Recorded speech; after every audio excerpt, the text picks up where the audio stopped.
As Father's Day approaches, there is something heavy on my heart. It is a message for mothers, a message for fathers, and most importantly, a message for children. If you are a mother and you are no longer with the father of your child, please don't deny your children the opportunity to know the good things their father has done for them. Tell them the truth. Tell them about the sacrifices. Tell them about the struggles. Tell them about the days he woke up before dawn and returned home late at night, trying to provide for the family. Because one day, those children will grow up and they deserve to know the full story, not half the story. The truth is that many children see their mother every day.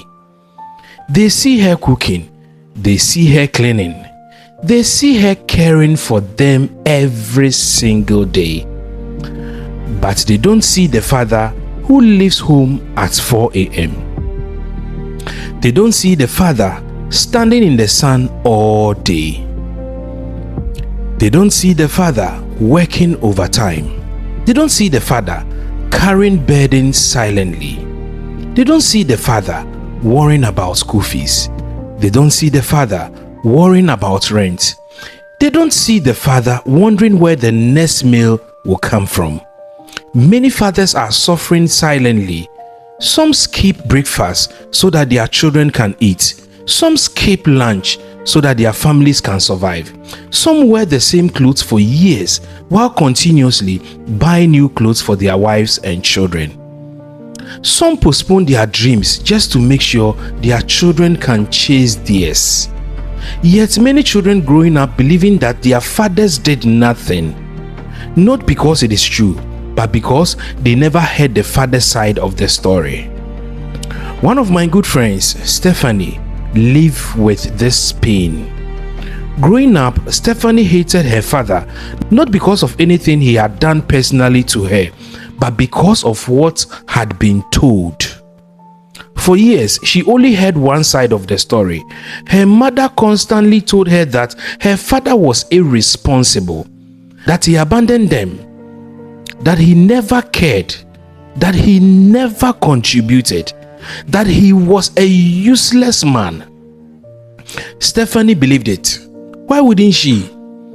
She trusted her mother, the words of her mother. As the years passed, the hatred grew. When she got married, her father was nowhere to be found. In fact, the presiding elder of her church walked her down the aisle and handed her over to her husband.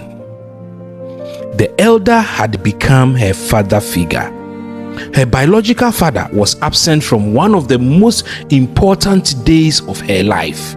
3 years after her wedding, she received news that her father was seriously ill.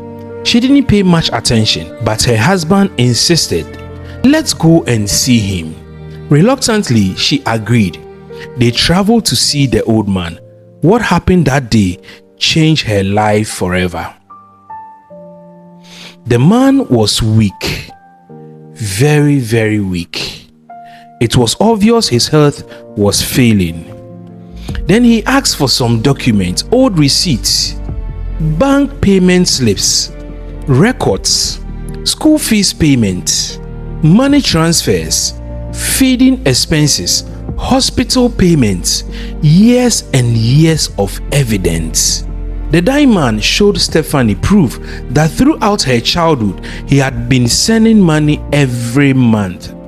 Money for her education, money for her upkeep, money for her welfare, everything. Meanwhile, her mother had told her a completely different story. Stephanie was shocked. She thought maybe her father was lying, so she decided to investigate more. She checked. She verified. And every single thing her father had shown her turned out to be true. Then the painful truth emerged. Years earlier, her father had lost his job in Accra. Life became so difficult for the man. He moved back to Kukurintumi in the eastern region.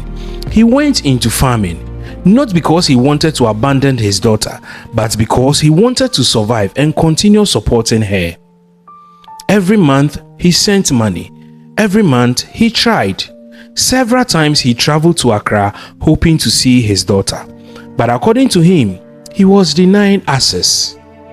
The more Stephanie discovered, the more her heart broke.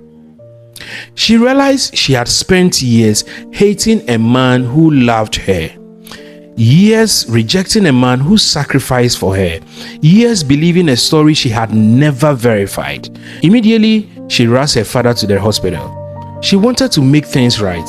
She wanted more time. She wanted more answers. She wanted more healing, but life doesn't always give us second chances. 2 weeks later, her father died. Until today, Stephanie lives with that pain. The pain of discovering the truth too late. The pain of rejecting a father who never stopped loving her.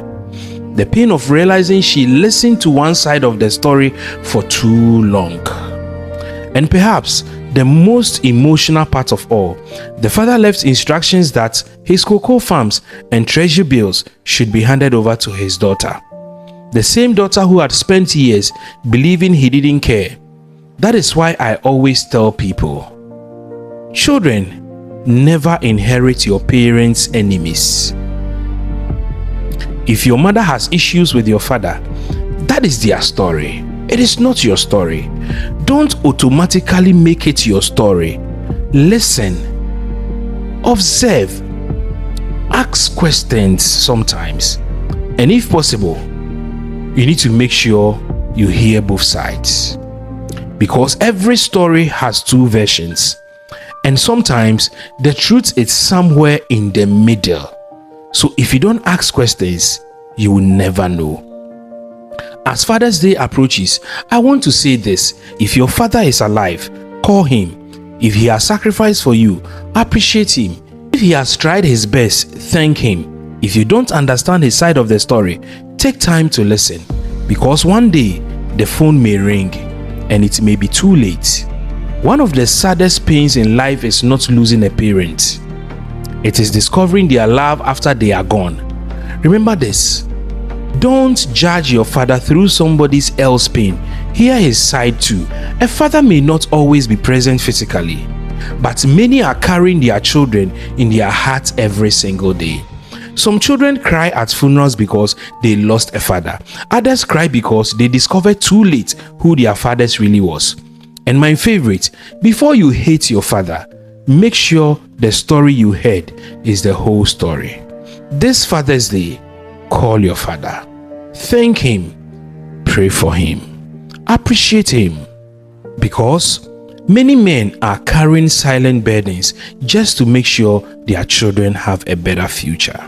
Thank you so much for watching the video. My name is Bra Ima.